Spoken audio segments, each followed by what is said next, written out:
Sejam todas e todos muito bem-vindos ao canal Cultura Crítica e Psicanálise. Estamos aqui na leitura de Freud à sexta-feira, mas onde está o texto? É que a gente sempre começa com a cara no texto e eu resolvi deixar aqui a carinha de todo mundo, tá aparecendo aí, né?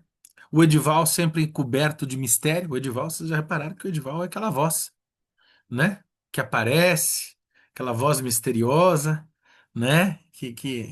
Uma voz sem rosto, mas tudo bem. Gisele também, mas tudo bem. As pessoas da voz, olha lá, o Edival só dando risada ali, né? E o nosso antropólogo a tiracolo, o nosso antropólogo de bolso, olha lá, o Edival, Lombardi, né? É isso aí. Pra quem é das antigas não lembra, né? Porque agora já morreram os dois, né? Morreu o Lombardi e depois morreu o Silvio Santos, né? Estão lá, né? Debatendo que sacam o Olavo, não se sabe, né? Mas o Lombardi era o locutor oficial do Silvio Santos, né? Era engraçado, né? O Lombardi, né? Pois é, nunca vimos o Lombardi. Será que alguém tem imagem do Lombardi?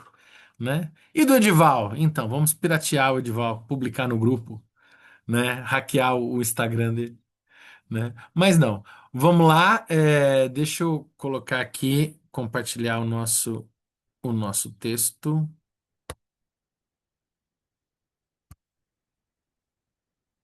E estamos aqui. No encontro anterior, a gente começou a ler a parte 8, né? Enamoramento e psicose e hipnose. Psicose? Por que esse ato falha? Vou pensar depois. Mas enfim, enamoramento e hipnose. E daí eu lembro de ter comentado de falar, não, vamos voltar para não perder certo encadeamento lógico. A gente tem tempo, a gente não está aqui para bater a meta porque não tem meta, mas quando chegar a meta, a gente vai dobrar a meta. Essa é a proposta, né? E então tá aqui. No PDF, a gente tá na página 147. E no livro impresso, que é esta edição aqui da Autêntica, né? A gente tá na página 185. Então, sem mais delongas, vamos lá. Enamoramento e hipnose. Os usos da língua, mesmo em seus caprichos, permanecem fiéis a algum tipo de realidade. É assim que, na verdade, chamam de amor, relações afetivas muito variadas que nós também reunimos teoricamente como amor, mas que tornamos, mas que tornamos a duvidar se esse amor seria o amor propriamente dito, o autêntico, o verdadeiro. E assim apresentamos toda uma escala de possibilidades dentro do fenômeno do amor. Também não nos será difícil encontrá-la pela observação. Em uma série de casos, o enamoramento não passa de um investimento de objeto por parte das pulsões sexuais para fins de satisfação sexual direta. Investimento que, no entanto, extingue-se assim que essa meta é alcançada. Isso é o que chamamos de amor comum sensual. Mas, como se sabe, raramente a situação libidinal permanece tão simples. A certeza da revivência da necessidade que acabara de se extinguir deve ter sido certamente o motivo imediato para dirigir o investimento duradouro ao objeto sexual, para amá-lo, mesmo nos intervalos desprovidos de desejo. Begierde freien. Evoé seja essa a pronúncia. A curiosa história do desenvolvimento da vida amorosa dos seres humanos traz outro fator. A criança, na primeira fase, quase sempre concluída aos 5 anos, encontrou em um dos pais um primeiro objeto de amor, no qual haviam se reunido todas as suas pulsões sexuais que demandavam satisfação. O recalcamento que então interveio obrigou à renúncia à maioria das metas sexuais infantis e deixou uma modificação profunda na relação com os pais. Dali em diante, a criança permaneceu ligada aos pais, mas por meio de pulsões que precisamos chamar de inibidas quanto à meta. Os afetos que, a partir de então, ela passa a sentir por essas pessoas queridas são caracterizados como ternos, o amor terno, né? Sabemos que, no inconsciente, os mais remotos anseios sensuais permanecem conservados de maneira mais ou menos intensa, de modo que a corrente originária plena se mantém em certo sentido. Eu não sei se estou enganado, acho que no encontro passado eu lembro de ter. A gente chegou aqui e ter comentado essa questão da natureza dos afetos, né, que são sempre da dimensão sexual para nós psicanalistas, né? Ou seja, não há amor que não seja que não tem a sua origem da ordem da libidinal, da ordem sexual. O que acontece é que existe um jogo, né, de pesos contra pesos de recalques, né, que transformam o amor erótico em amor terno, de amor fraterno, de amor de amizade, mas que a sexualidade é essa pulsão que nos orienta, né, de modo geral, né? Com a puberdade, como sabemos, instauram-se anseios novos e muito intensos dirigidos às metas sexuais diretas. Em casos desfavoráveis, elas permanecem como corrente sensual, separadas das duradouras orientações ternas de sentimento. Temos então diante de nós o quadro cujos dois aspectos são idealizados com tanto prazer por certas tendências da literatura. O homem mostra inclinações entusiasmadas por mulheres altamente respeitadas que, no entanto, não o estimulam ao intercurso amoroso, e ele só é potente com outras mulheres que não ama, que deprecia ou até mesmo despreza. Com maior frequência, entretanto, o adolescente consegue uma certa medida de síntese entre o amor não sensual, celestial, e o amor sensual, terreno, e sua relação com o objeto sexual é caracterizada pela ação conjunta de pulsões não inibidas e inibidas quanto à meta. Hum, o romantismo está repleto disso, né? E aqui é legal a gente destacar, e eu pretendo mais para frente, nas ideias da pilha de urgente, fazer um vídeo, né, sobre essa questão do romantismo. No canal tem um vídeo já sobre romantismo, mas agora mais dedicado à questão da psicanálise, eu acho que é uma coisa legal para se pensar. Eu não sei se eu faço um vídeo ou se eu faço um curso inteiro dessa questão do romantismo, né? Porque eu vejo tanto se falar de romantismo, mas tanto se falar de romantismo. E assim, deixa eu ser um pouco, não querendo ser muito duro, mas sendo um pouco duro, eu escuto muita besteira sobre romantismo, né? É que, bom, tem certas palavras que meio que significam qualquer coisa mesmo, né? E romantismo é uma delas, né? Então, o sujeito é romântico, o Roberto Carlos é romântico, né? Assim, tudo é romântico. Mas, assim, uma coisa é o amor cortês, outra coisa é o amor romântico. Se a gente for falar em termos de arte, em termos de estética literária, por exemplo, né? Então, a gente escuta muito isso até na galera da psicanálise, falar, olha, a gente precisa superar, a galera vai discutir, sei lá, poligamia, não monogamia, e vai falar, é porque o amor romântico, ele é complicado.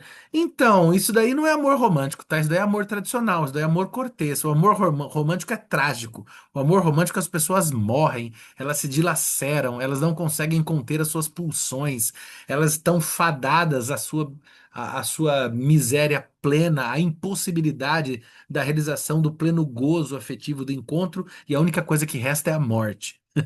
Esse é o amor romântico, né? Que é um exemplo na literatura portuguesa, você pega lá Amor de Perdição, de Camilo Castelo Branco, né? Você pega, por exemplo, o que que é amor romântico? Você pega Noite na Taverna, de Álvares e Azevedo, é um livro que você espreme e sai sangue, né? Isso é amor romântico. No amor romântico as pessoas morrem. O paradigma do amor romântico por excelência é o amor que está lá no Romeu e Julieta.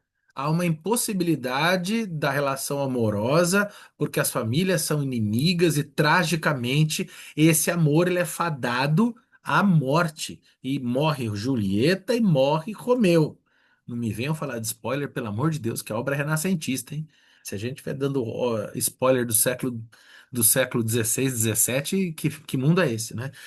Aí é que tá, mas eu adorava falar disso quando dava aula de literatura, porque aí a aluna falava assim: Ah, mas então Romeu e Julieta é uma obra romântica. Não, é uma obra renascentista.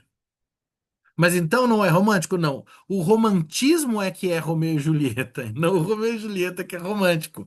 O romantismo criado principalmente pelo pensamento alemão, né? Ele bebe do Shakespeare, tem no Shakespeare, nas tragédias shakespearianas, um modelo por excelência, né? E isso é romântico, né? E é isso que ele está falando aqui. Ele está falando como é que é? O homem da questão da literatura. O homem mostra inclinações entusiasmadas por mulheres altamente respeitadas, que, no entanto, não estimulam o intercurso amoroso. E ele só é potente com mulheres que não ama, que deprecia, ou que também despreza. Existe um livro maravilhoso, e daí um dia a gente pode falar dele e tal, chamado A Carne, a Morte e o Diabo na Literatura Romântica, do Mário Prazo, um crítico literário italiano. E assim, é muito legal que ele mostra, por exemplo, que na primeira metade do século XIX, o paradigma é a donzela perseguida, né? E o herói romântico, que é um perverso. E o modelo aí é o Byron, entendeu? E daí, na segunda metade do século XIX, inverte. E você tem a chamada mulher fatal, né? A devoradora de homens, né? E o grande modelo é Salomé, né? E o homem é a vítima dessa mulher empoderada, dessa mulher que o atormenta, dessa mulher que o devora, né? Então, assim, a história do amor romântico é a história do desencontro e morte. E não essa coisa. é, Tudo bem que no Brasil, sabe, mas você tem, o romantismo é muita coisa mesmo, né? Então você tem, sei lá, por exemplo. No Brasil, você tem, sei lá, quando você pega a Moreninha, que é o Foram Felizes para Sempre, né? Que é um amor, que é um ideal de amor romântico, mas é um amor romântico cortês, que é esse paradigma do cortês. Só que essa é uma tendência do romantismo. Essa tendência do amor e Foram Felizes para Sempre, o amor, novela de Manuel Carlos. A novela do Manuel Carlos é um fenômeno do século XX. A rigor ela não é romântica. A rigor a novela do Manuel Carlos é moderna, né? O romantismo é trágico por excelência, né? Então, e é disso que ele está colocando, né? Dessa impossibilidade do homem, e dessa dissociação entre o amor terno e o amor erótico, e essa questão do homem, dessa imagem da mãe que o persegue, e é nesses termos mesmo, né? E daí vocês pegam a obra do Álvares de Azevedo, pega lá, Lira dos 20 anos do Álvares de Azevedo, né? E a primeira parte é uma donzela que ele não pode tocar. É uma donzela pálida, perfeita, idealizada, platônica, e ela é praticamente uma mulher morta. E ele está ainda idealizando essa mulher. Pegue um poema do Álvares de Azevedo chamado A Malva Maçã, e que ele olha para a donzela como lívida, como um cadáver, né? E essa mulher é tão pura, tão angelical, que ela é intocável. Essa mulher é uma da dimensão platônica. Só que na segunda metade do Lírio dos 20 anos, aí ele vai tocar a mulher. E daí é a sátira que morde, né? Já é uma outra dimensão romântica. Então, é um monte de coisa. E é uma nadar de braçada na literatura. Isso que o Freud está falando aqui é sobre isso, assim, entendeu? Tanto que você vai falar, nossa, Fábio, você deve estar viajando, você deve estar muito louco nessas suas viagens literárias. Não, acho que não. Sabe por quê? Porque o biógrafo do Freud, o Peter Gay, por exemplo, ele tem um livro famosíssimo, né? Sobre o romantismo, recomendo demais a leitura, chamado A Paixão Terna, né? E aqui ele vai trabalhar justamente com a dimensão do romantismo no século XIX e como é essa literatura do século XIX, ela fecunda, fecunda o pensamento da psicanálise. Total, era vitoriana. Não, eu não consigo imaginar a psicanálise sem o romantismo. E não porque o romantismo foi essa coisa do amor perfeito. Não, porque o romantismo é o amor impossível. É o amor do desencontro. É o amor fadado ao fracasso, por excelência. A impossibilidade, um amor que é burguês por excelência e justamente por ser burguês fracassa. Interessante, né? Assim, essa coisa do romantismo. E o Freud, que é um bebedor de literatura sem tamanho, né?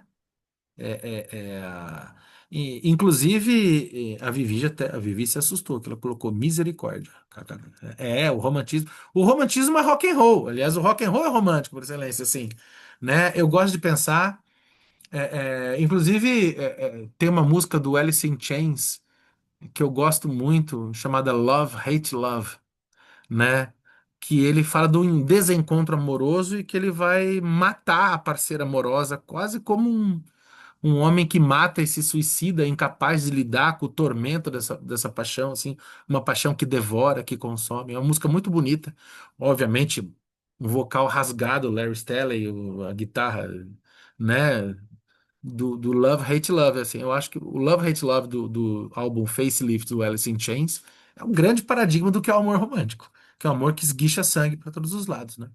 O mundo romântico é o mundo do dilaceramento, né? E o Freudão tá aqui, tá localizando essa dimensão justamente pela, pelo esgarçamento que é essa impossibilidade, que é esse sofrimento neurótico, né?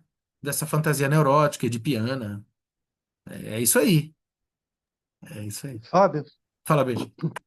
é, isso é muito interessante porque, inclusive no começo dessa história de que o homem mostra inclinações entusiasmadas pelas mulheres respeitadas, né, recatadas, mas elas não estimulavam eles, né? Tanto é que eles não tinham potência no ato sexual. A ideia era, acho que é isso que está querendo falar, a ideia de que eles não faziam sexo com as mulheres, ou se faziam de uma forma muito polida, né? E iam fazer o verdadeiro sexo, aquele sexo estimulante e potente fora do casamento, né? Uhum, Com as uhum. prostitutas, com as É, amantes, né? é. Se eu não me engano, isso daí foi o que adoecia as mulheres no começo, onde elas iam buscá-los, porque no caso das histéricas, porque elas não eram satisfeitas sexualmente dentro do casamento, né? Uhum. E aí elas começavam a desenvolver angústia, desenvolver um monte de mazelas, né? Por quê? Justamente porque o- dentro do casamento os maridos não apresentavam potência e nem estímulo sexual, só fora, né? Sim, Eu, eu, eu me lembro de uma piada, não sei se vocês viram Máfia no Divã, com Robert De Niro. sim, Ele, eu vi. o psiquiatra, quando ele fala, pergunta dele, e como é que está o seu casamento? Você tem feito sexo com a sua mulher? Ele levanta pé da vida, pega o cara pelo pescoço e bota assim em cima. Me respeita, tu acha que eu vou fazer isso com a minha esposa? É, é. Olha lá, Vivi, e até hoje existe isso. Não, isso nos funda como modernidade. Eu, particularmente, assim, e daí, tenham cuidado com esse meu argumento que vocês estão falando aqui com um estudioso do século XIX, né? O meu rolê na literatura sempre foi século XIX, transição para o século XX. Então, a gente é muito filho do romantismo, sabe? Pro bem e pro mal. Pro bem e pro mal. No geral, não é nem bem nem mal, né? Agora, a questão é que, e é isso, tanto homens quanto mulheres, entendeu? As mulheres se interditando ao sexo, porque afinal, como é que é? Quanto do prazer sexual a mulher não vem a tolher de si mesma, porque afinal o gozo é pecado?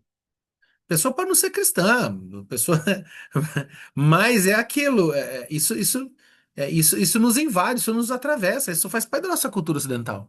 Quanto que a própria mulher, ela mesma, não se permite o prazer por conta dessa herança de uma moral que fala: olha, o sexo é pecado, o prazer é pecado, o gozo é pecado, existe algo que, sei lá, a galera da velha guarda aqui tem, imagino, não querendo acusar os colegas de ter tanta idade quanto eu, mas eu imagino que Benja, Márcio, estão no mesmo rolê.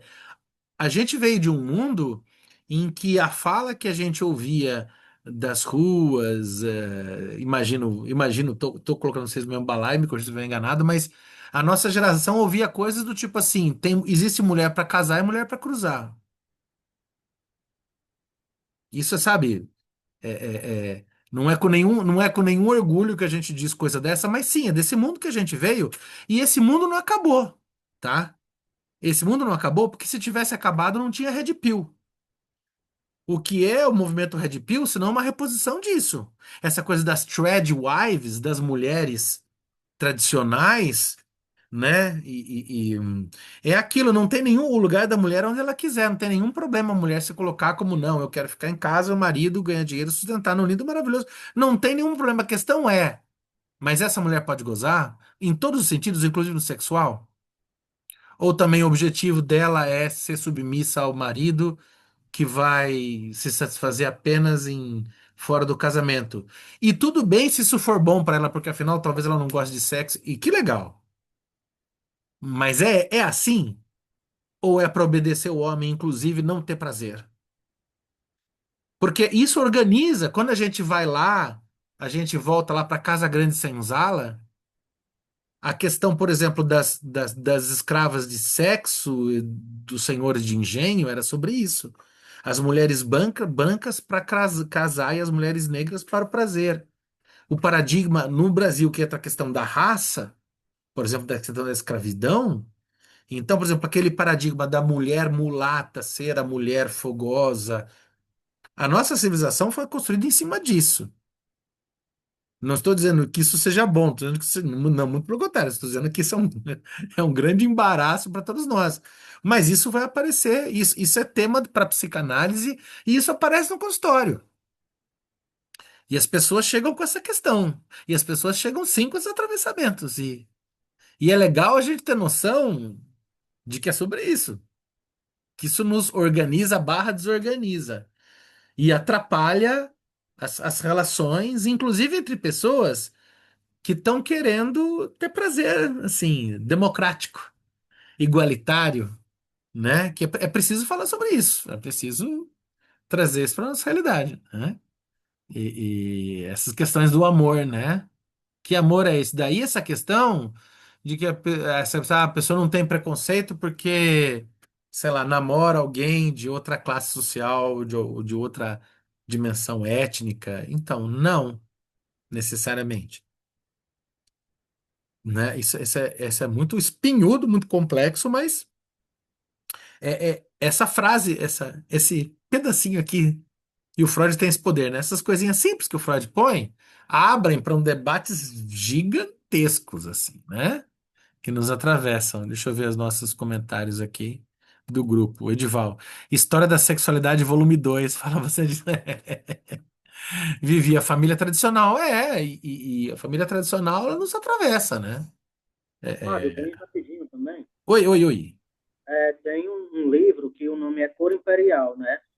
Que ele vai analisar essa, é uma perspectiva, né, que botar nos os estudos interseccionais, e aí vai analisar justamente essa dimensão do gênero, raça e sexualidade na construção, né, no processo colonial. E aí a autora, ela dialoga muito com a psicanálise, né, justamente nessa condição, principalmente para pensar a partir do masoquismo, né, como, por exemplo, ela bota que o masoquismo pode ser interpretado a partir de uma figura específica, né, como também uma forma de subversão das regras, né, porque, por exemplo, o fato de uma mulher não casar, ela manter relação fora do casamento, para ela seria muito mais confortável, né, do que se ela casasse. Aí ela vai tecendo, a partir dos escritos dessas pessoas, né, essas nuances, assim, construindo essas rupturas, e a partir daí, né, ela também vai tecer uma crítica a esse feminismo que pensa que fazer tudo, né, vai, até que ponto a mulher e o homem, né, a liberdade é uma coisa boa em determinados contextos, né, até que ponto a gente pode utilizar os papéis de gênero como uma coisa estratégica. Isso ela pensando a partir do debate feminista, né? E aí ela parte é muito interessante porque ela traça um debate muito profundo com a psicanálise, principalmente com Freud, né? Para pensar essas dimensões. Aí fica uma dica. Poxa, que legal. Como é que é o nome do livro? Cor Imperial, Anna McClinton, a autora. Como é que é? Cor Imperial? Couro Imperial. Ah, tá. Não, legal.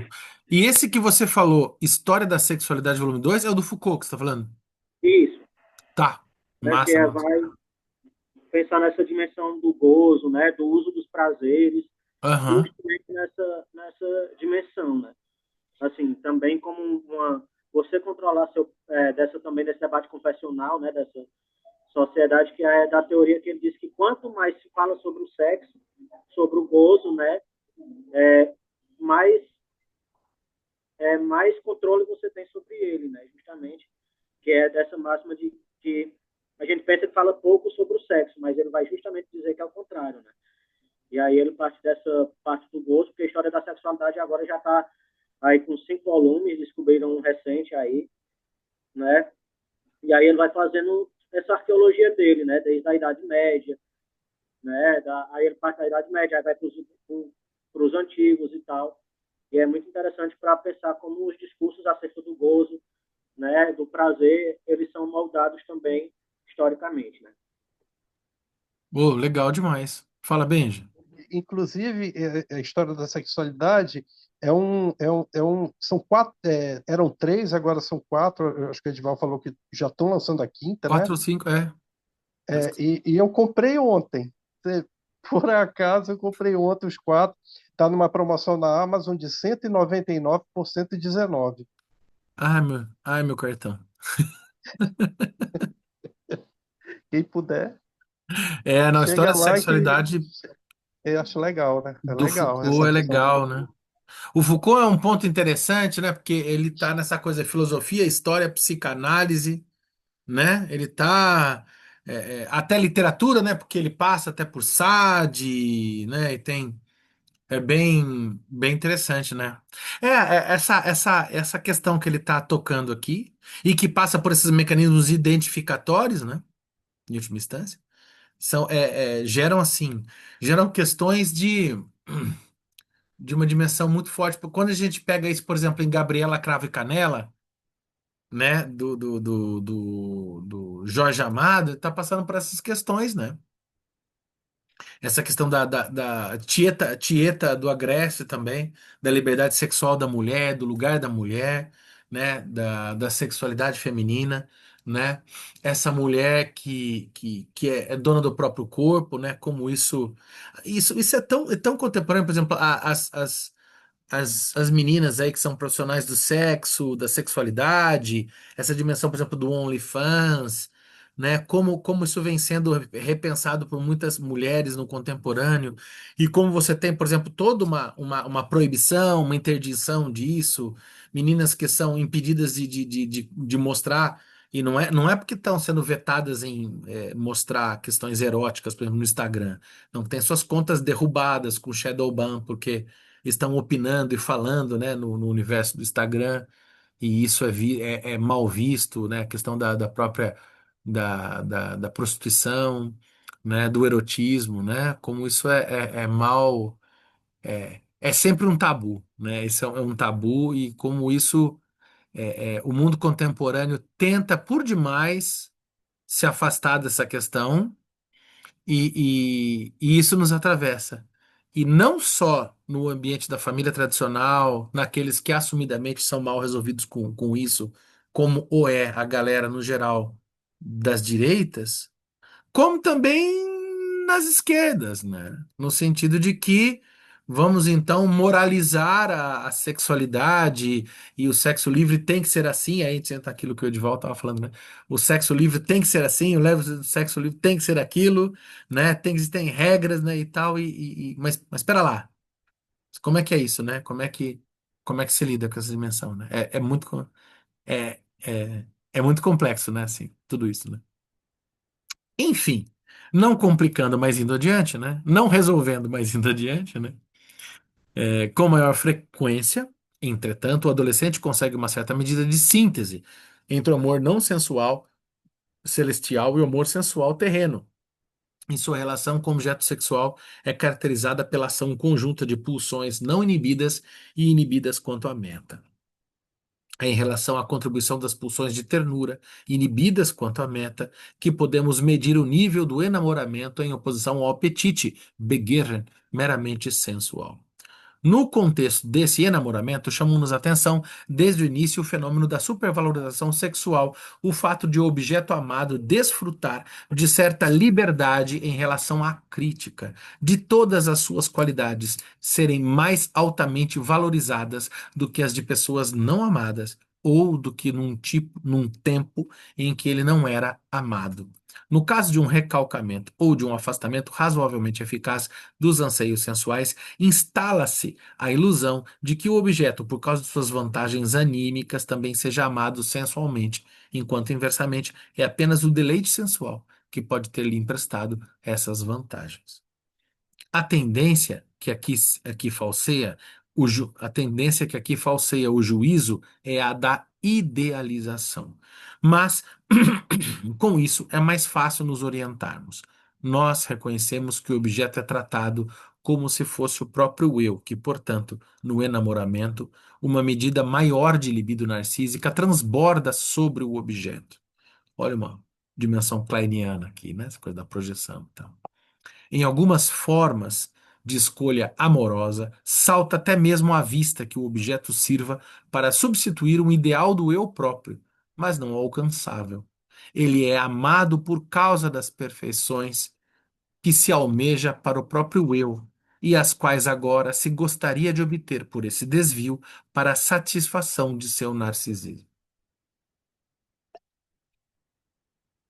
Se a supervalorização sexual e o enamoramento aumentam ainda mais, a interpretação do quadro torna-se cada vez mais inequívoca. Os anseios que pressionam a satisfação sexual direta podem agora ser totalmente contidos, tal como acontece regularmente, por exemplo, com o amor entusiasmado de um jovem. O eu torna-se cada vez menos exigente, mais modesto, e o objeto cada vez mais grandioso, mais valioso. Este finalmente alcança a posse de todo o amor próprio do eu, de modo que o autossacrifício do eu torna-se a consequência natural. O objeto consumiu o eu, por assim dizer. Traços de humildade, de restrição do narcisismo, de causação de danos a si mesmos estão presentes em qualquer caso de enamoramento. Em casos extremos, eles são simplesmente intensificados e, com o recuo das reivindicações sensuais, eles ficam sozinhos a dominar. Isso ocorre com especial facilidade no caso de um amor infeliz, irrealizável, pois a cada satisfação sexual é a supervalorização sexual que sempre volta a experimentar uma redução.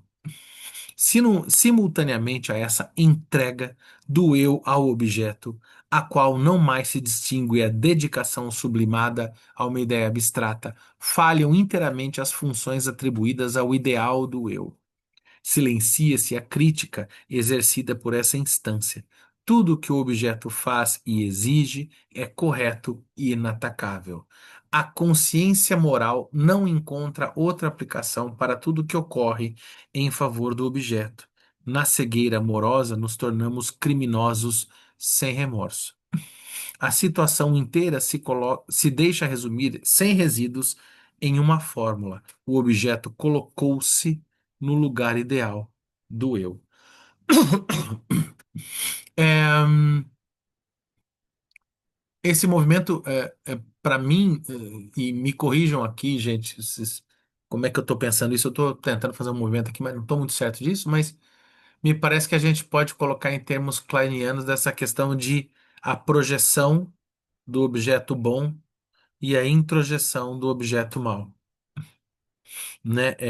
Talvez esse movimento que ele está colocando, e eu não estou muito certo disso, tá? Estou pensando isso agora dessa maneira. A gente pode pensar em termos kleinianos na projeção do objeto bom e na introjeção do objeto mau, né? Ou até, melhor dizendo, na projeção do seio bom, bem kleinianamente falando, na projeção do seio bom e introjeção do seio mau, né? E também no caso de que o objeto coloca-se no lugar do ideal do eu, eu fico imaginando no caso da perda nesse objeto colocado no lugar do eu e subsequente à perda desse objeto, gerando no sujeito uma dimensão de luto, a não solução desse luto, justamente porque o objeto estava colocado no ideal do eu, levaria a um processo de que Freud chama de melancolia, em que a sombra do objeto recai sobre o eu. Eu estou pensando isso dessa maneira, tentando fazer essa relação. Estou muito seguro disso que eu estou fazendo? Não. Então, por favor, se quiserem intervir, intervenham. E se quiserem criticar, convido a crítica. E assim, não sei se eu tenho razão. Então, estamos aí. Por isso, esse é um grupo de estudo, para que pensemos. Estou pensando dessa maneira, mas não sei se é exatamente assim, tá? Então, por favor, fiquem à vontade. A diferença entre a identificação e o enamoramento em suas mais altas conformações, que chamamos de fascinação, de servidão apaixonada, agora é fácil de descrever. No primeiro caso, o eu enriqueceu-se com as propriedades do objeto, introjetou o objeto. Olha aí que eu devo ter razão, hein? O segundo a expressão de Ferenczi. No segundo caso, ele empobreceu, abandonou o seu objeto, colocou-o no lugar de sua parte constitutiva mais importante. Contudo, ao considerarmos as coisas mais de perto, logo percebemos que uma apresentação como essa nos faz crer em oposições que não existem. Economicamente, não se trata de enriquecimento ou de empobrecimento. Também podemos descrever o enamoramento extremo como aquele em que o eu introjetou o objeto. Talvez outra distinção atinja melhor o essencial. No caso da identificação, o objeto foi perdido ou abandonado. Ele é então restabelecido no eu. O eu se modifica parcialmente a partir do modelo do objeto perdido. No outro caso, o objeto permaneceu conservado e é superinvestido enquanto tal, por parte de, por parte de, por parte de e às custas do eu. Mas também contra isso se coloca uma ponderação. Então está certo que a identificação pressupõe o abandono do investimento no objeto. Não pode haver identificação se o objeto for mantido? E antes que nos engajemos na discussão dessa questão delicada, já pode estar se clareando em nós a visão de que outra alternativa contém em si a essência desse estado de coisas, a saber, se o objeto é colocado no lugar do eu ou do ideal do eu.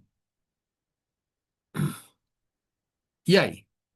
Do enamoramento, não há, evidentemente, nenhum grande passo até a hipnose.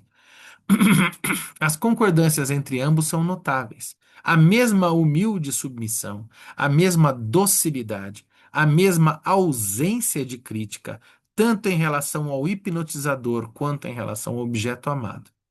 A mesma absorção da iniciativa própria. Sem dúvida, o hipnotizador entrou no lugar do ideal do eu. Todas as relações na hipnose são simplesmente mais claras e mais intensas, de modo que seria mais adequado explicar o enamoramento por meio da hipnose do que o inverso.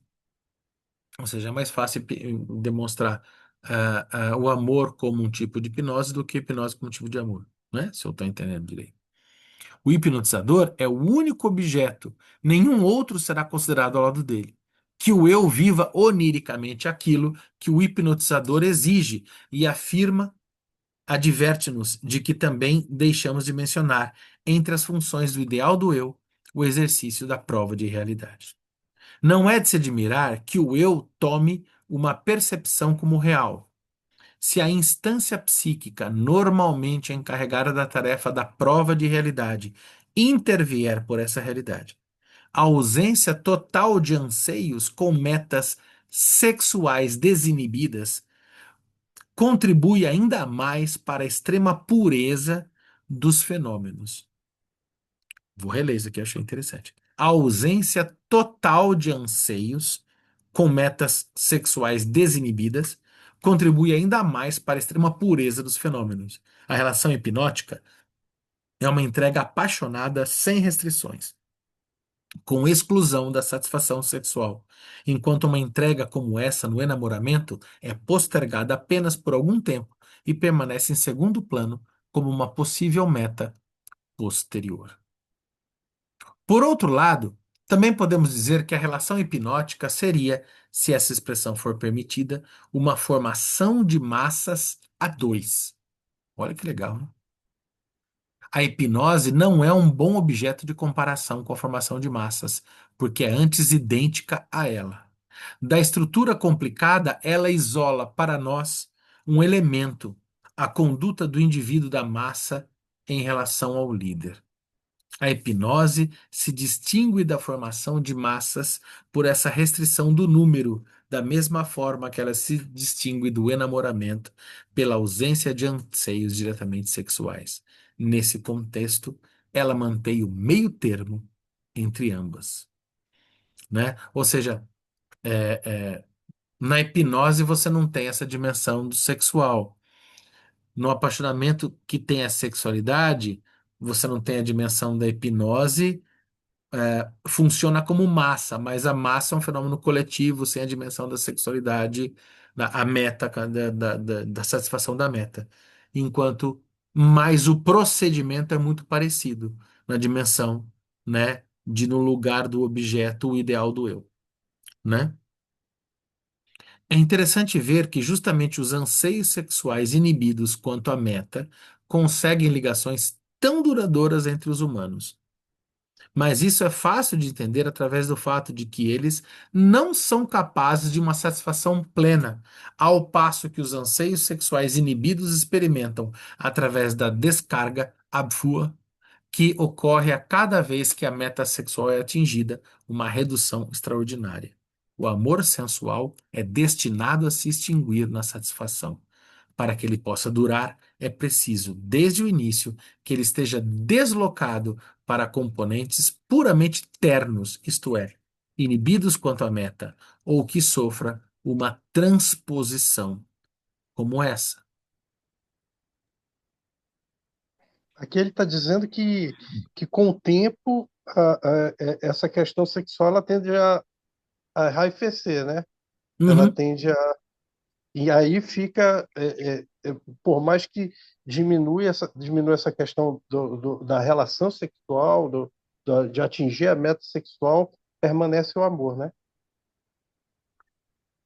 Porque é justamente o que permanece é justamente essa paixão terna, né, que Uhum, é inibida quanto à meta sexual, né? Ou seja, é necessário um arrefecimento da paixão para que surja o amor.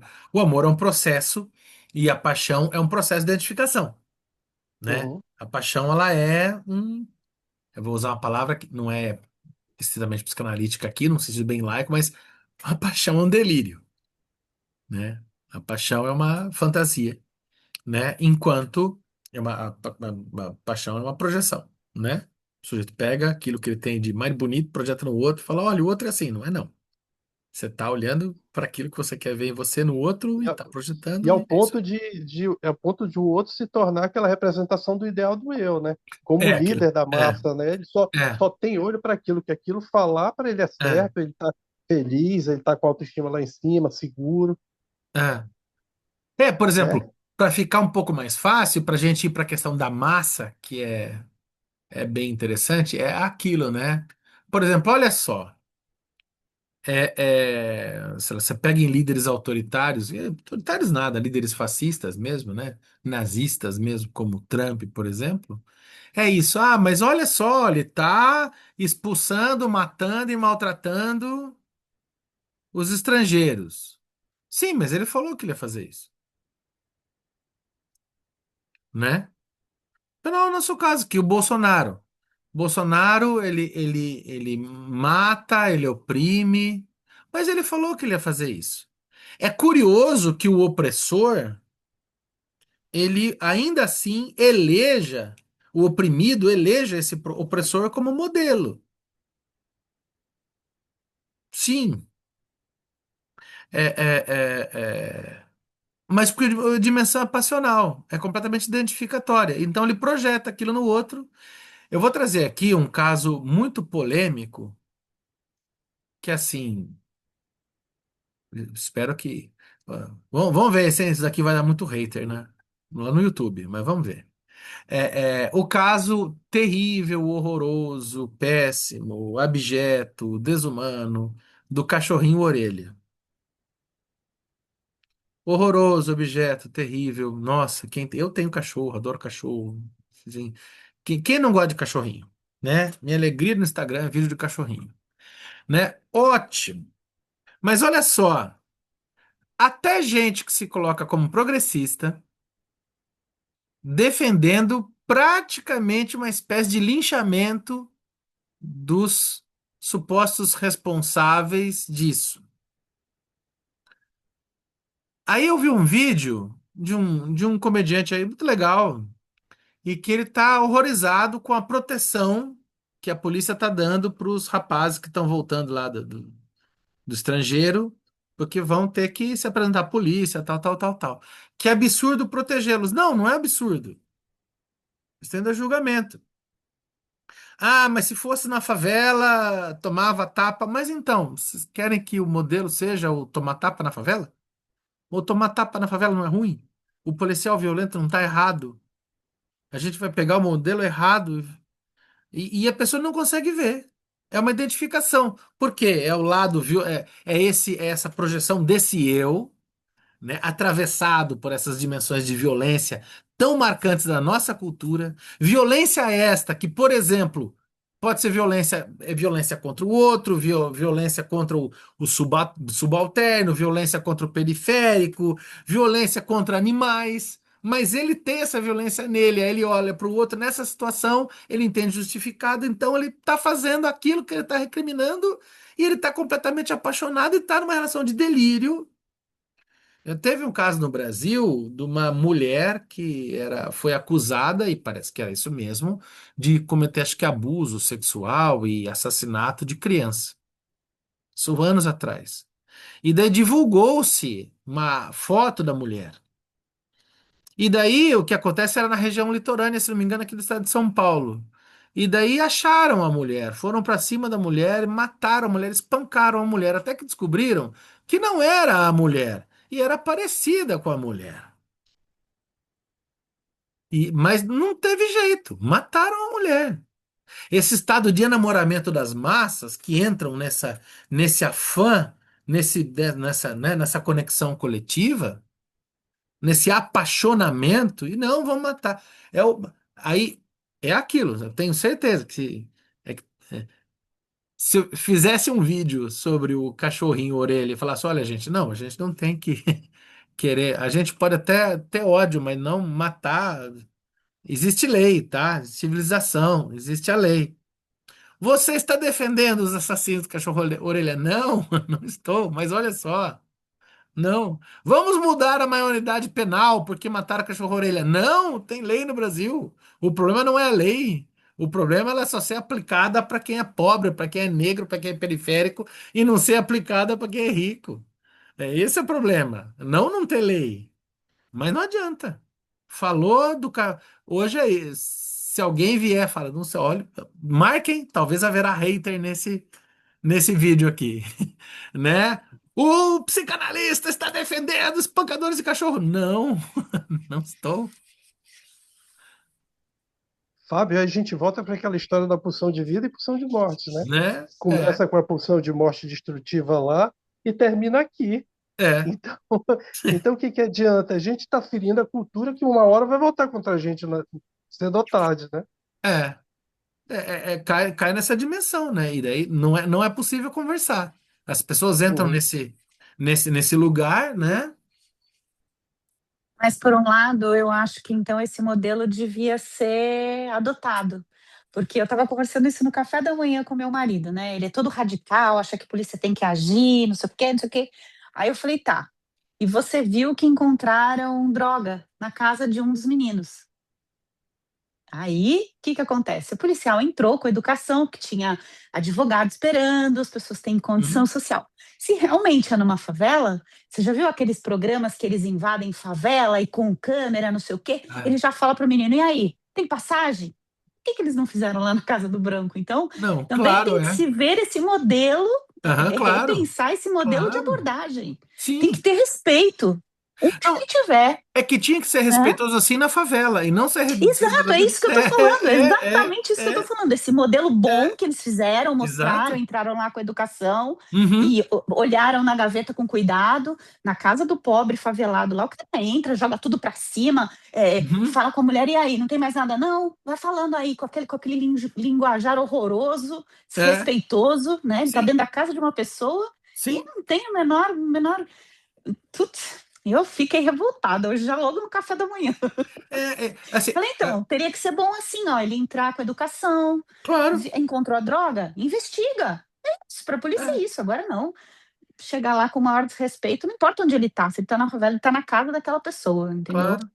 E É E daí, isso que eu desde que eu penso. soube, desde que eu oi? soube desse cachorrinho que eu tô mal, porque o que esse cachorro passou de medo e de dor nas mãos e nos pés desses adolescentes, e depois quando foi jogado no matagal. Então, assim, todo mundo tem pulsão de morte. A primeira coisa que me veio à cabeça foi isso mesmo. Podiam fazer com eles a mesma coisa, entalar, bater prego na cabeça e deixar a míngua depois, espancar, como eles fizeram com o cachorrinho que foi abanando o rabo para eles. Então, é preciso uma lufada dessa de civilidade em mim para eu é, amenizar assim meus ânimos, sabe? É. Porque o que eu penso é isso, assim, claro que eu não digo isso em público, mas tá gravado, né?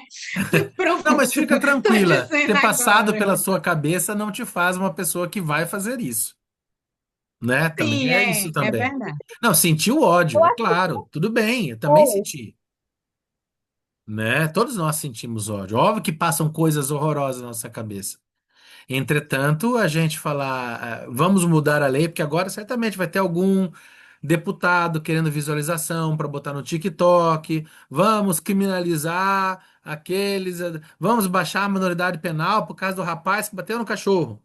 Aí, para que que vai servir essa diminuição na maioridade penal? Para continuar batendo em periférico, na favela. Pretos, né? Entende, né? Nicolas Ferreira já fez um vídeo sobre. Quem? Nicolas Ah Ferreira. lá. É isso. É isso, né? Então, inclusive, é interessante isso, né? Será que a justiça é a mera burocratização da vingança? A justiça é a burocratização da vendetta? Porque se a gente estiver apenas burocratizando a vendetta, então isso não é justiça, isso é barbárie, né? Há de haver a sublimação. É óbvio que a gente tem ódio, mas isso é tragédia, isso é romantismo. Por que que a gente lê uma peça trágica, né? Porque nos sublima, né? Por que que a gente tem a arte? Porque sublima, né? Senão é barbárie, né? Agora é óbvio, mas tenho raiva dos meninos? Também tenho. E é curioso, assim, como, por exemplo, de uma certa feita, e é legal, assim, como você pega no afeto, né? A questão do imaginário sobre o cachorro, né? E aí pegou nisso, aí entra-se num vórtice coletivo, num apaixonamento coletivo, que, assim, é praticamente impossível debater aqui. Nós conseguimos, que legal, mas eu tenho colegas, né, que falam: você não tem um canal na internet, você não vai debater o negócio do cachorro-orelha? Eu falei: não, não. Porque vai ser só coleção de hate, porque as pessoas estão apaixonadas pelo tema. E não vão. Mas você tá. Claro que eu quero justiça, mas olha só, eu quero justiça. Eu quero que sejam julgados.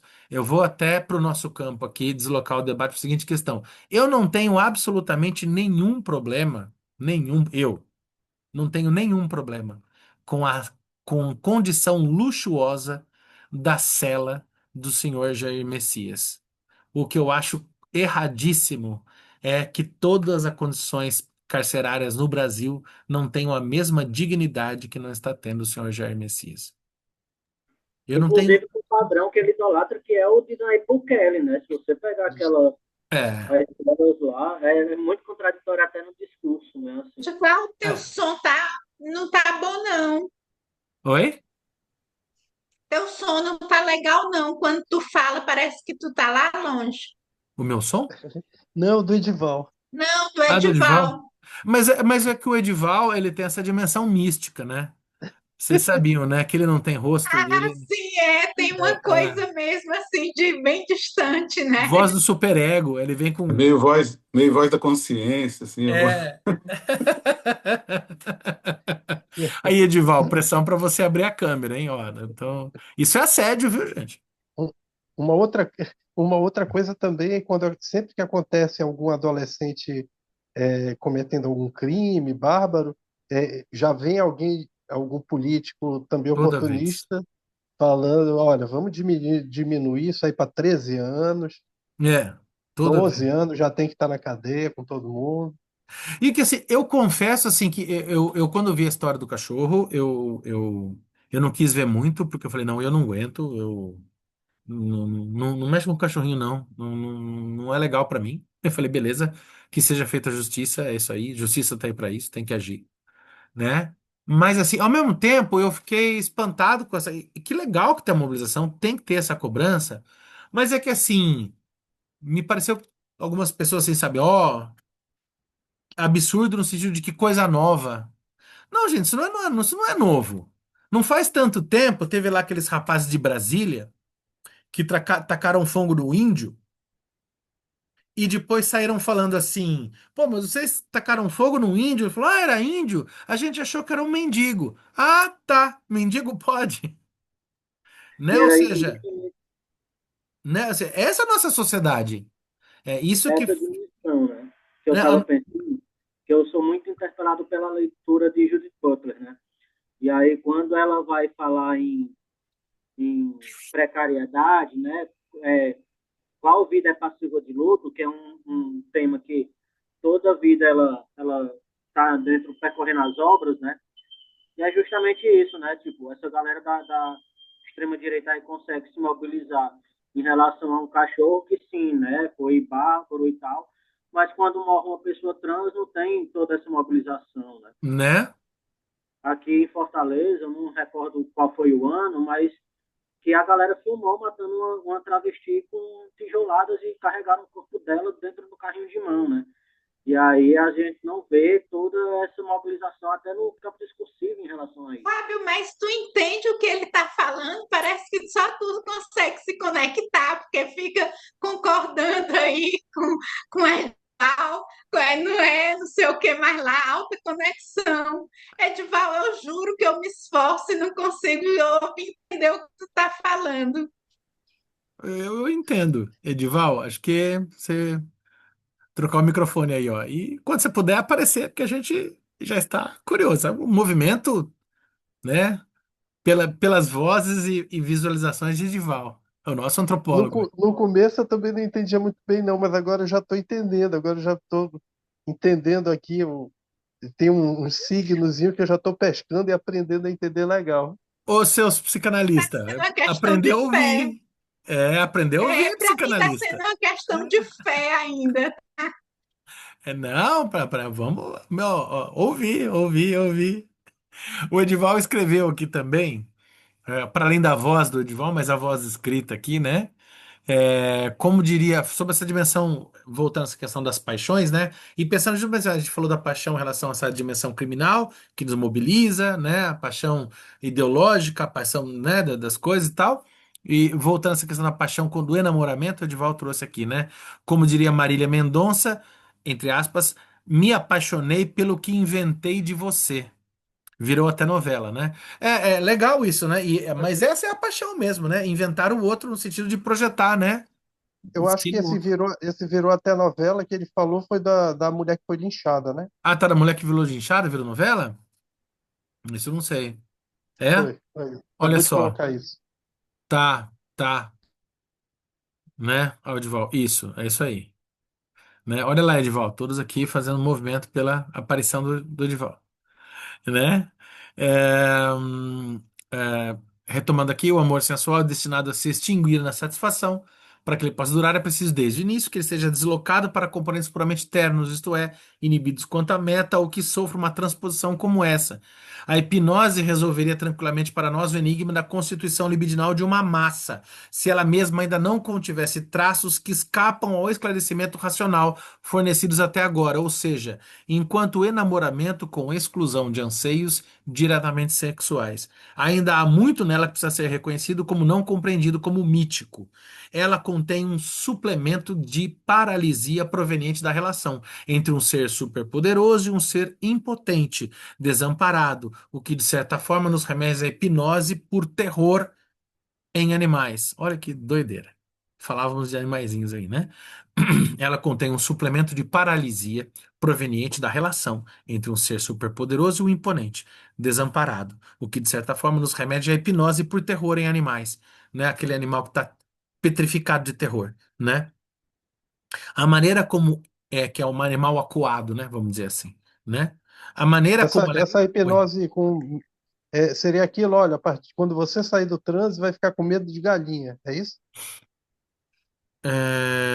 Eu não, do modo que eu tô lendo, eu tô imaginando assim, da relação entre um ser superpoderoso e um ser impotente desamparado, nos remete à hipnose por terror, hipnose por terror em animais, ou os animais com terror e acuados por hipnose. Uhum. Os dois jeitos são possíveis. Eu pensei como um animal que acuado se sente praticamente hipnotizado pelo terror. Ou Ah, pode sim. ser disso que você está dizendo mesmo, né?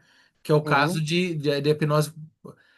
No caso da hipnose por terror em animais, em termos identificatórios, a gente poderia pensar, por exemplo, na dimensão da fobia, como é o caso do pequeno Hans. Talvez, né? Porque a identificação com o pai, Sim, né? Então ali ele coloca no lugar do pai o cavalo, então aí um terror, né? Da castração e tal, né? sim. Um deslocamento, né? É Do um pai para o deslocamento. cavalo. Acho que dá para ler dos dois modos, né?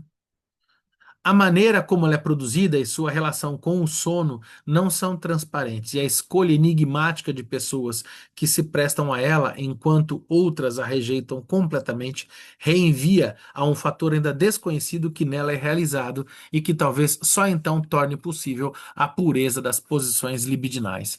Também é digno de nota que frequentemente a consciência moral da pessoa hipnotizada possa mostrar-se resistente, mesmo no caso de normalmente haver total obediência sugestiva. Mas pode ser que isso provenha do fato de que na hipnose, tal como é praticada, pode ter permanecido um saber de que não se trata apenas de um jogo, de uma reprodução não verdadeira de outra situação de importância vital muito maior.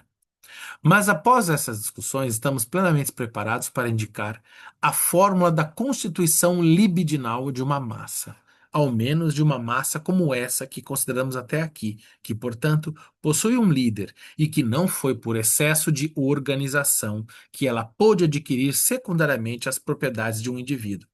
Uma massa primária como essa é uma quantidade de indivíduos que colocaram um e o mesmo objeto no lugar de seu ideal do eu, e, em consequência disso, identificaram-se uns com os outros em seu eu. Essa relação autoriza uma apresentação gráfica. Olha o Freud cometendo lacanismos aqui. O eu, o objeto, o ideal do eu, o objeto externo, né? E, enfim, eu não sei se vocês querem apresentar alguma questão de desenho. Eu acho que toda vez que eu vejo um desenho em Freud e em Lacan, eu acho que ele só ou ele é inútil ou ele é redundante. Eu já entendi em palavras e o desenho vem para me encher o saco. Eu, tá? Eu não Eu sei sei qual é disso. a relação de vocês com o desenho. Eu, para mim, pode tirar o desenho, não serve de nada, entendeu? Mas, se alguém E quiser o uma gráfico bonita. do desejo, vocês sacam assim, só olhando? Eu parei com drogas já. Depois dos 30 não experimentei nada novo. Tem nada a ver, né? Uma vez eu perguntei para um amigo lacaniano, eu falei, mas quando você pega um paciente, você faz um desenho do gráfico? Ele falou, não, eu faço, tal. Eu falei, nossa, mas então é mapa astral? Como é que é isso, né? Ele ficou bravo, né? Ele deu risada, ficou bravo, assim. Mas não, eu entendo o sentido do desenho. É que realmente, do fundo do meu coração, eu acho extremamente redundante. Particularmente, eu não li, eu até comprei o livro do Dunker lá, do estilo em Lacan. Gosto muito do Lacan, você pode ver que eu estou sempre falando, né? Tem uma módio aí em relação ao Lacan, né? Mas está bem resolvido, eu gosto do Lacan. Mas eu, particularmente, até por ser alguém que vem da literatura, eu acho que o Lacan é muito marcado por um certo apego a uma organização do mundo pela linguística, e a linguística adora esse tipo de esqueminha, tá? A linguística é feita de Saussure, a turma da linguística adora um esqueminha, entendeu? E essa galera tem uma paixão pela matemática, pelo gráfico, que acredita que o gráfico é um tipo de linguagem que tem uma dimensão poética. Isso é uma mania, da primeira metade do século XX, entendeu? Eu não caio muito nessa, eu não tenho muito a ver com esse rolê, entendeu? Para mim, não diz nada. Eu assim, mas você não acha poético? Não, acho poesia ruim. Eu acho sério mesmo, do fundo do meu coração, acho poesia. Nem toda poesia a gente gosta, nem todo poema é bom. Tem poema que pra gente é chato e tudo bem, não é pra mim. Pra mim, eu, Fábio, os desenhos não diz nada. E assim, eu leio, eu entendo Lacan. Sério mesmo, eu leio Lacan, eu falo, que legal. Mas da hora que veio o desenho, eu falo, pô, estragou. Eu tava entendendo, pra que que você pôs desenho aí? Não me disse nada. Eu penso que ele podia facilitar a vida da gente, Não acho, eu não podia falar acho. mais simples. Eu acho tão Eu- bonito quando ele fala aquela poética dele, o modo dele de falar poético, e eu acho que todo mundo quer pegar a poética dele e falar, não, precisamos entender com rigor. Eu não acho que a questão é rigor, acho que a questão é sensibilidade, eu acho que a poética serve para sensibilidade mesmo. Mas daí não, é preciso ser matemático. Aí vem, aí quer desenhar, aí quer botar no gráfico. Aí eu acho que estraga o rolê. Eu acho que eu vejo Lacan como ciência poética mesmo. E eu acho que ele também se via, viu? Eu acho que a galera que resolveu transformar ele em regra matemática quantificável, estatística. Cada um com seu rolê, eu tô fora. Fala, Benja, fala, Márcio. Eu sei que vocês gostam do Lacan. Fala aí, fala aí, fala não, que tem uma história, eu não sei quem me contou, mas eu vou contar aqui. aí. Que o Lacan estava escrevendo, né, uma obra. O Marcinho que conhece Lacan também, eu acho que ele pode dizer se ele conhece essa história. Estava escrevendo uma obra e ele, se eu não me engano, ele chamou a filha e dá uma lidinha aqui. Aí ela lê, tá achando que está muito simples ou ainda dá para me complicar um pouco mais? Aí eu acho Eu que ele acho que é pensou, verdade isso, viu? Não duvido nada, vindo do Lacan. Quanto mais obscuro, melhor. Mas eu gosto de Lacan, viu, gente? Olha, o complexo de Édipo, a função do espelho, essas coisas todas, assim, por mais que eu ame Freud, mas eu acho que Lacan deu uma boa melhorada, assim, deu uma guinada no complexo de Édipo, na função do espelho. Eu gosto muito do Lacan, mas eu acho que muitos lacanianos não concordariam comigo. Alguns sim, depende da leitura que se faz, Lacan, da galera que leu Lacan. Eu gosto muito do Lacan, como assim, ele é o melhor, na minha opinião, ele é o melhor, ele é o melhor comentador e leitor de Freud que eu já vi. Sabe? E ele faz uma coisa maravilhosa que é atualizar o Freud para o século XX, colocando numa dimensão estruturalista, porque o estruturalismo é a grande organização epistemológica do século XX. Então, ele preserva Freud justamente por colocá-lo nessa dimensão da linguística e principalmente do estruturalismo. Entendeu? Nesse diálogo, inclusive, com o Levi-Strauss e tal. Então, assim, eu acho isso, eu acho o Lacan incontornável, mesmo para quem não é lacaniano. Por exemplo, eu sou muito winnicottiano, gosto demais do Winnicott. Agora, vamos lá. O Winnicott, eu não vejo o Winnicott como um grande comentador do Freud. Entende? Eu acho que né, com tudo que eu gosto do Winnicott, com tudo que eu gosto da Klein, eu não vejo a Klein como uma grande comentadora de Freud, apesar de eu achar que ela está muito mais próxima do Freud do que o Winnicott, por exemplo, né? Eu acho que o Winnicott, ele parte do Freud e faz uma coisa muito dele, entendeu? E tudo bem, que legal. Então, assim, para estudar o Freud, o Lacan, ele reorganiza o Freud que fica até didático. Mas, como o meu objetivo é estar no Freud, então o Lacan me ajuda demais. Agora, entrar na pira do Lacan para para os gráficos, eu, aí eu vou ter que colocar naquela minha fala do me inclua fora dessa, né? Não gosto de gráfico, não tem muito essa pira, né?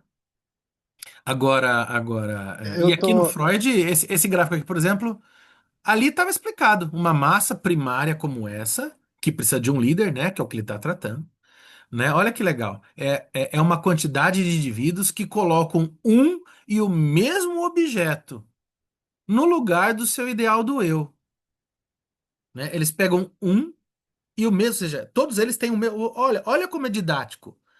A galera que pega e se identifica com o Corinthians. Eles colocam o objeto Corinthians.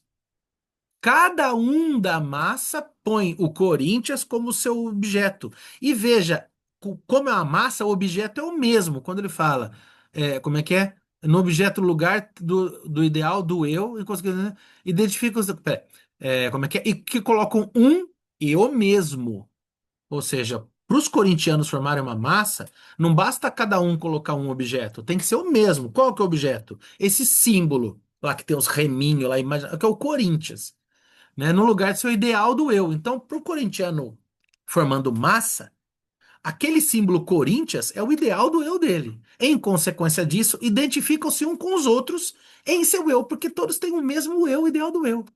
Essa autoriza, ah lá. Você entendeu isso? Agora vem pro desenho, é isso, ó. Objeto externo, Corinthians e cada um. Pronto, mas precisava? Não sei se precisava. Entendeu? Você quer? Bolsonaro. O que que o Nicolas Ferreira está querendo? Porque esse objeto está em declínio, o Nicolas quer entrar aqui. Vou até, para ser provocativo, na esquerda, nos lulistas radicais. Você põe o Lula. O Lula é o pai de todos. Você quer colocar outro? Você põe Vargas. Pronto. Você quer colocar o menos na moda? Você pega, sei lá, a galera que gosta do.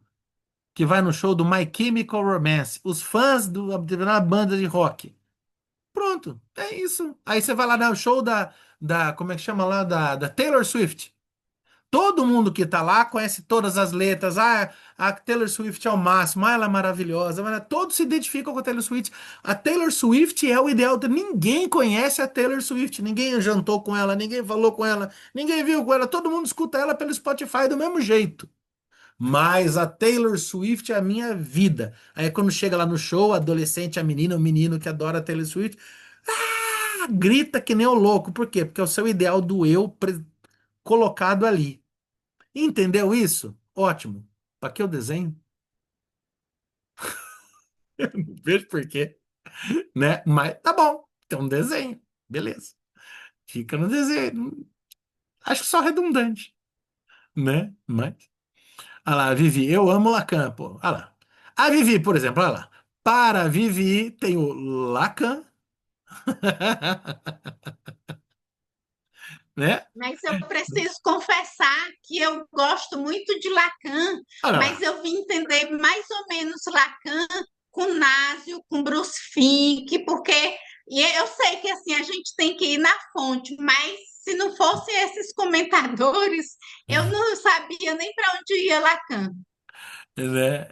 Então. Mas olha só, aí sei lá, os winnicottianos radicais, eu não conheço muito winnicottiano radical, mas tem que ter. Né? Bota aqui, Winnicott. Então, Winnicott responde tudo. Aí tem lá todo mundo se identificando com o Winnicott é minha vida. Então, time Winnicott. Não sei.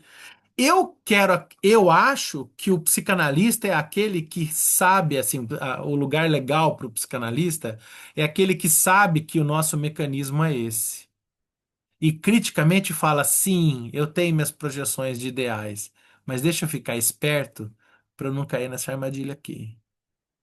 Eu adoro Pearl Jam, entendeu? Mas se eu falar, ai, como o Ed Vedder é tudo, ele é perfeito, é tudo de bom. Olha, isso é identificação. Não, isso é cuidado com as identificações. E a gente vai fazer identificações, mas cuidado com essa projeção do ideal do eu. O outro é tudo.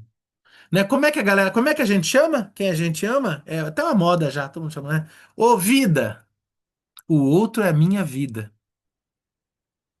Nossa, o outro é a sua vida? Quer mais identificação do eu descarado do que essa? É sua vida, mano. Não, sua vida é sua vida, a do outro é do outro. Ah, mas ela é minha vida. Olha só, identificação, né? Numa massa é isso. O líder é tudo. O líder é tudo. A ponto de um latino votar no o latino que vota no Trump, que ele votou, mas o do latino apoiar o Trump, e daí quando o Trump pede para as pessoas ingressarem no ICE para fazer a repressão de outros latinos, ele ingressa. Ele entra no exército de repressão de latinos contra o próprio povo, que é o que tem hoje no ICE, né? Muitos dos membros do ICE são latinos. Ô, Fábio, é porque você Oi. não vê aqui na minha cidade, meu filho, é que eles já colocaram já outdoor do Trump. Você tem que vir conhecer aqui, uai. A Por, governadora por Valadares, Deus, né? gente. Governador Valadares. O Trump dobrou o número de moradores de governador Valadares, não foi? Porque ele tá expulsando a galera. Tá no E Brasil mesmo assim, e a galera ele gosta do fala Trump. mal Nossa Senhora, eu tô falando que eles já colocaram o outdoor dele aqui, É mesmo? Tem um em outdoor do Trump homenagem em a ele. governador Valadares? Agora não tem, mas Não? na época da eleição tinha, uai. Ah, na eleição do Trump tinha outdoor, assim. É mesmo? 70% de valadarenses são bolsonaristas. Mas são trumpistas, isso que é legal. Votam no Trump. Não Trumpistas, votam, mas se não, pudesse, eu votava no Trump. É isso. com certeza. Identificação. Aqui é extrema-direita, assim, Olha lá. eles gostam mais do Bolsonaro do que da Michelle. Porque a Michelle gosta do Bolsonaro, né? Ah, não, sim, até porque daí tem toda uma questão machista, né? Também, né? Tal. Só ler aqui, ó, o Edival. Deleuze e Guattari tem essas também. Dos desenhos. Ah, o Deleuze e Guattari tem desenho? Ah, legal. Não, é. Não, acho super massa. Que legal que ela desenha, tá, mas. Eu prefiro HQ. Mas. E daí que eu prefiro, né? Não é sobre mim também. Gente, eu acho que é isso. Ficamos no próximo encontro para pulsão gregária. A gente está no PDF na página 153. No livro físico, deixa eu ver aqui, a pulsão gregária. Aqui, a gente está na página 192. E continuamos daqui no nosso próximo encontro. Muito obrigado pela leitura. Nossos encontros são sempre uma viagem muito interessante. Muito legal, né? Valeu, gente. Sempre um prazer. Continuamos na campanha do Valeu. Chega Mais Edival. Fala aí, Márcio. Um prazer, viu, gente? Bom descanso para vocês. Boa Esse sexta-feira. grupo dá muito pano para Boa manga, né? semana. Valeu. Muito Altos pano pra debates, manga. né? Então, daqui Aham, dava. A gente precisa criar um canal de cortes do Cultura Crítica, né? E fazer cortes, né? Não, não, aham. não estamos no mercado assim, não. Vamos só ler Freud, que é Esse é mais. esse é um grupo bem democrático, né? Edival, Não é? aparecer. Aguardamos a aparição do Edival, a nossa voz super egóica, antropológica, né? Valeu, gente. Aquele abraço. Valeu, pessoal. Um abraço, hein? Bom final de semana. Valeu.